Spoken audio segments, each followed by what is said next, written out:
राष्ट्रपति द्रौपदी मुर्मू को सूरीनाम के सर्वोच्च नागरिक अवार्ड से सम्मानित किया गया है। रिपब्लिक ऑफ सूरीनाम के प्रेसिडेंट चंद्रिका प्रसाद संतोखी ने उन्हें the grand order of the chain of yellow star award दिया। राष्ट्रपति मुर्मू ने यह अवार्ड पाने वाली वो पहली भारतीय महिला बन गई हैं। अवार्ड पाने के बाद मुर्मू ने कहा कि ये नाम मेरे लिए सिर्फ बल्कि भारत के लिए बहुत गौरव की बात है। राष्ट्रपति द्रौपदी मुर्मू ने प्रेसिडेंट पैलेस में संतोखी से मुलाकात की। दोनों के बीच डेलीगेशन लेवल पर बातचीत भी हुई। इसके बाद दोनों देश के बीच 4 मेमोरेंडम ऑफ अंडरस्टैंडिंग भी साइन हुए। ये एमओयू हेल्थ, एग्रीकल्चर और कैपेसिटी बिल्डिंग के फील्ड में किए गए हैं। राष्ट्रपति द्रौपदी मुर्मू को सूरीनाम में भारतीयों के आगमन के 150 साल पूरे होने के अवसर पर डाक टिकटों के विशेष कवर भेंट किया गया। राष्ट्रपति द्रौपदी मुर्मू ने मामा शरणन स्मारक पर माल्यार्पण किया, साथ ही बाबा और माई स्मारक पर श्रद्धांजलि अर्पित की। राष्ट्रपति मुर्मू रविवार को सूरीनाम पहुंची थी। राजधानी पारामिरोबो के जोहान एल्डोफ पेंगोल एयरपोर्ट पर प्रेसिडेंट चंद्रिका संतोखी ने पूरे राजकीय सम्मान के साथ उनका स्वागत किया था।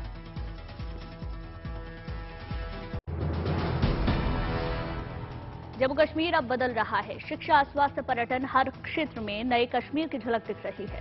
जम्मू कश्मीर के राजौरी में पहली आदिवासी लड़की ने यूपीएससी सिविल सर्विस परीक्षा पास कर कीर्तिमान स्थापित किया। डॉक्टर इरम चौधरी जम्मू कश्मीर के राजौरी की रहने वाली हैं। उनके पिता निसार अहमद जम्मू कश्मीर के बिजली विकास विभाग से सेवानिवृत्त कार्यकारी अभियंता हैं। डॉक्टर इरम ने इससे पहले 2021-22 में एमबीबीएस पास किया और फिर सिविल सर्विसेज की तैयारी शुरू की। उन्होंने यूपीएससी सिविल सर्विस परीक्षा में 852वीं रैंक हासिल कर ये साबित कर दिया कि मेहनत करने वालों की कभी हार नहीं होती। इरम ने अपनी मेहनत और लगन से देश की सबसे कड़ी परीक्षा को पास किया, बल्कि उन तमाम लोगों के लिए भी मिसाल हैं जो हालात से लड़कर किसी भी परिस्थिति में अपनी मंजिल पाने का हुनर रखते हैं। इरम की सफलता का शोर अब पूरे कश्मीर घाटी में सुनाई दे रहा है। लोगों ने फूल मालाओं के साथ इरम का गर्मजोशी से स्वागत किया। वहीं इरम ने इस सफलता के लिए अपने परिवार को श्रेय भी दिया। डॉक्टर इरम चौधरी का परिवार भी उनकी कामयाबी से खुश है।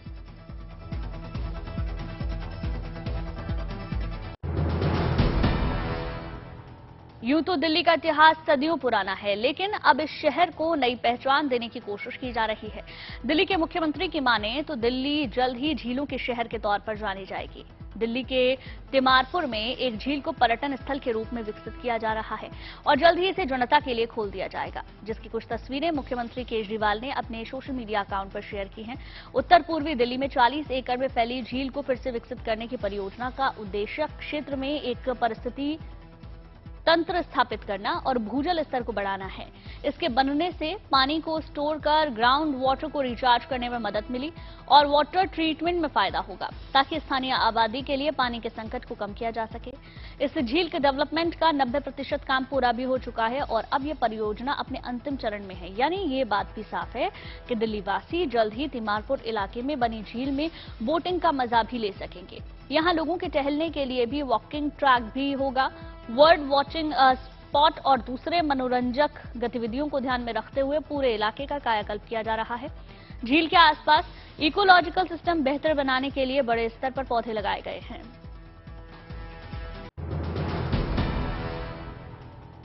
मौसम की मनमर्जी वीकडे में भी जारी है। हर साल जून की जलन से जलने वाली दिल्ली इस बार बारिश से सराबोर है। मौसम से लुकाछिपी खेलते बादल गर्मी के हर मंसूबे पर पानी फेरते चले आ रहे हैं। इस वक्त मौसम का कुछ ऐसा ही मिजाज उत्तराखंड में भी देखने को मिल रहा है। उत्तराखंड मौसम विभाग ने देहरादून में तेज हवा के साथ ओले गिरने की चेतावनी दी है। इसके साथ ही लोगों से अपील भी की गई है कि घर के बाहर ना निकलें और जरूरत पड़ने पर सावधानी के साथ ही बाहर मूवमेंट करें। जहां एक ओर दिल्ली और उत्तराखंड में बेमौसम बारिश का नजारा है, वहीं दूसरी ओर केरल के दरवाजों पर दस्तक देने में मानसून की आनाकानी जारी है। मौसम विभाग ने पहले 4 जून तक मानसून की एंट्री की बात कही थी, जो अब खिसककर 7 जून हो गई है। मौसम वैज्ञानिकों की माने तो मानसून के लेट आने की वजह अरब सागर की साइक्लोन सर्कुलेशन है। इसका असर केरल में बन रहे बादलों पर भी साफ पड़ रहा है, जिसकी वजह से केरल में बादल कम बन रहे हैं और मानसून की दस्तक में देरी हो रही है। उधर पूर्वी भारत की अगर बात करें तो बिहार, पश्चिम बंगाल, झारखंड में गर्मी के तेवर बढ़ते जा रहे हैं। आने वाले दिनों में इन राज्यों में हीट वेव की एंट्री की संभावना बन रही है। ऐसे में सभी को इंतजार है कि मानसून जल्द एंट्री करे और राहत की सौगात दे।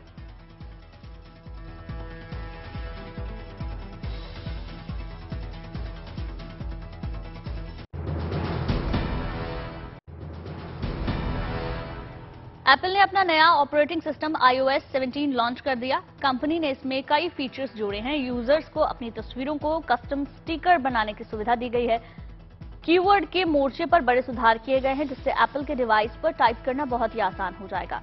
फोन के ऐप में अब पर्सनलाइज्ड कॉन्टैक्ट पोस्टर्स मिल रहे हैं। लाइव वॉइसमेल करने वालों के लिए बोलते ही रियल टाइम में वॉइसमेल का लाइव ट्रांसक्रिप्शन भी आएगा। कॉल रिसीव नहीं कर पाने की स्थिति में iOS 17 में फेस टाइम अब आपको किसी के लिए एक मैसेज रिकॉर्ड करने देगा। iOS 17 के जरिए फोन को बेड साइड क्लॉक बना सकेंगे। इसके अलावा कंपनी ने iOS 17 के साथ स्टैंड बाय फीचर दिया है। iOS 17 के साथ अब सिरी को एक्टिवेट करने के लिए हे सिरी नहीं बोलना होगा, सिर्फ सिरी बोलने पर ही वॉइस असिस्टेंट ऑन हो जाएगा। एप्पल एयर ड्रॉप को भी अपडेट किया गया है। इसमें नेम ड्रॉप नाम का एक फीचर है, जिससे किसी डिवाइस को पास लाकर आसानी से फाइल ट्रांसफर की जा सकती है। साथ ही एक फोन को दूसरे आईफोन या एप्पल वॉच मॉडल के साथ पेयर भी किया जा सकता है। एप्पल ने बहुप्रतीक्षित नए मैकबुक एयर से भी पर्दा हटा दिया है। ये मैकबुक 15 इंच का है। इसकी बैटरी लाइफ 18 आवर्स की है। इसके अलावा कंपनी का दावा है कि इसमें डिस्प्ले 25% ज्यादा ब्राइट है और बैटरी लाइफ 50% ज्यादा है। साथ ही ये 40% पतला भी है।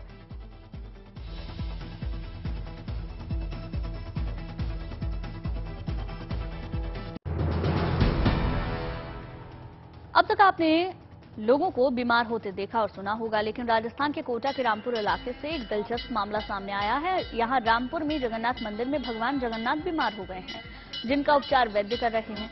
इस समय भगवान जगन्नाथ का इलाज मंदिर परिसर में ही चल रहा है। इसके चलते 15 दिन तक भक्तों को भगवान के दर्शन भी नहीं होंगे। इलाज के दौरान मंदिर में सिर्फ पुजारी और वैद्य को ही जाने की इजाजत दी गई है। भगवान के इलाज में किसी प्रकार की परेशानी नहीं हो, इसलिए मंदिर की सभी घंटियों को बांध कर रखा गया है। साथ ही खिड़कियों और दरवाजों को भी बंद कर दिया है। भगवान जगन्नाथ का इलाज 15 दिनों तक चलने वाला है। इस कारण भगवान 15 दिनों तक मंदिर में ही क्वारंटीन रहेंगे। इलाज के कारण भक्तों को भगवान के दर्शन करने की इजाजत नहीं है, यहां तक कि उनके मंदिर में प्रवेश की अनुमति भी नहीं है। मंदिर में सुबह शाम केवल पुजारी और वैद्य को ही इलाज के लिए आने जाने की इजाजत है। मान्यता है कि पूर्णिमा के दिन भगवान ने स्नान करने के बाद 200 किलो आम से बने रस का सेवन किया था। इस कारण उनकी तबियत खराब हो गई है। भगवान के स्वस्थ होने के बाद अमावस्या के दिन भक्तों को दर्शन देंगे।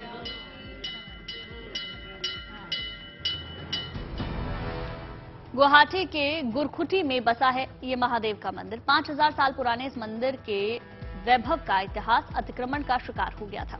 2021 में मुख्यमंत्री ने खुद इसका संज्ञान लिया और इसके वैभव के वापसी की राह को खोल दिया। मंदिर परिसर से अतिक्रमण को हटाकर अब इसे अपनी पहचान वापस कर दी गई है। मंदिर के जीर्णोद्धार के बाद खुद मुख्यमंत्री महादेव के दरबार पहुंचे, विधि विधान के साथ पूजा की और भक्तों को दिव्य मंदिर की सौगात सौंपी।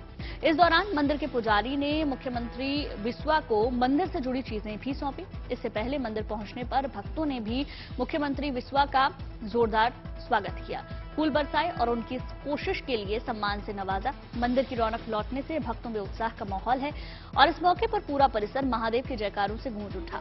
इस पूरे इलाके का कायाकल्प होने के बाद उम्मीद है कि गुरखुटी के महादेव मंदिर में दर्शनार्थियों की संख्या बढ़ेगी, जिसकी वजह से यहाँ के स्थानीय लोगों को रोजगार मिलने की संभावना बढ़ेगी। अतिक्रमण की वजह से हजारों साल पुराना महादेव का ये मंदिर लोगों की नजरों में कभी नहीं आया। यूपी की राजधानी लखनऊ के बलरामपुर अस्पताल में शशि मुखर्जी मीनू नाम की एक महिला मरीज भर्ती है। शरीर से दुबली पतली ये मरीज लीवर से जुड़ी गंभीर बीमारी से पीड़ित है। बीते 2 सालों से वो यहाँ पर एडमिट है। हैरानी की बात यह है कि मीनू ने संगीत की कोई तालीम नहीं ली है, लेकिन जब वो गाती हैं तो उनकी आवाज मरहम की तरह काम करती है। उनकी आवाज सुनने के लिए हर कोई उन्हें सलाम कर रहा है। गंभीर बीमारी से ग्रस्त शशि मुखर्जी मूल रूप से असम की रहने वाली हैं। अस्पताल में उनकी पहचान महिला ऑर्थोपेडिक वार्ड संख्या 33 के बेड नंबर 1 मरीज के रूप में है, लेकिन जब से उनका मेरा जीवन कोरा कागज गाना सुनते ही वीडियो वायरल हुआ है, अस्पताल का हर शख्स उन्हें पहचानने लगा है। मीनू अपनी सुरीली आवाज से वो वार्ड के अन्य मरीजों में भी एक सकारात्मकता का भाव जगा रही हैं। दर्द और पीड़ा के बीच मीनू की सुरीली आवाज वार्ड के मरीजों और स्टाफ के चेहरों पर खुशियां बिखेर देती है।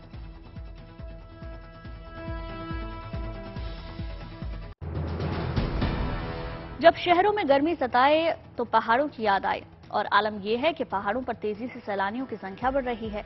बात करें पहाड़ों की रानी शिमला की, तो वहां के फेमस मॉल रोड इलाके में पैर रखने तक की जगह नहीं है। शिमला की शान कहे जाने वाले रिज मैदान भी सैलानियों से अटा पड़ा है, जहां बादलों से ढके आसमान और गुलाबी ठंड के बीच पर्यटक चाय की चुस्की का आनंद ले रहे हैं।